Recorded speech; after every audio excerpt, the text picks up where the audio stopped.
जावेद ने धड़कते दिल और उत्तेजना के अतिरेक से कांपते हाथों से रेशम का हाथ पकड़ लिया। जब उसने कोई विरोध नहीं किया तो रोमांचित होकर अपने ऊपर खींच लिया। हिचकते हुए रेशम जावेद के इतने करीब आ गई कि उसकी गर्म सांसें उसको महसूस होने लगी। जावेद ने उसके चेहरे को अपने दोनों हाथों से भरते हुए अपनी तरफ किया और उसकी बड़ी बड़ी आंखों में झांकने लगा। रेशम ने शर्म से अपनी पलकें झुका ली पर छूटने की कोशिश नहीं की।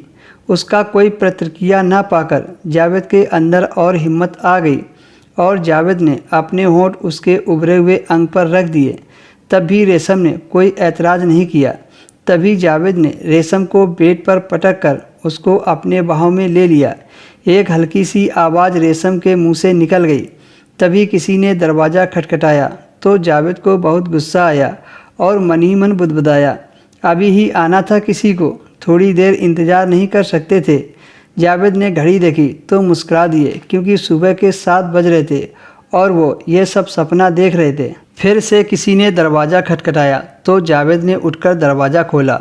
सामने उनका भतीजा खड़ा था। सलाम करते हुए उसने पूछा, अंकल जी, आंटी कब तक आएंगी? मम्मी पूछ रही हैं। जावेद ने कहा, तुम्हारी आंटी 2 महीने बाद आएंगी। भतीजे ने थैंक यू कहा और चला गया। जावेद भी अंदर वापस आ गए। जब से जावेद की पत्नी मंतसा काफ़ी समय से मायके गई थी तब से वह बहुत ही अकेलापन महसूस कर रहे थे। शादी के 15 साल बाद जावेद की पत्नी पेट से हुई थी।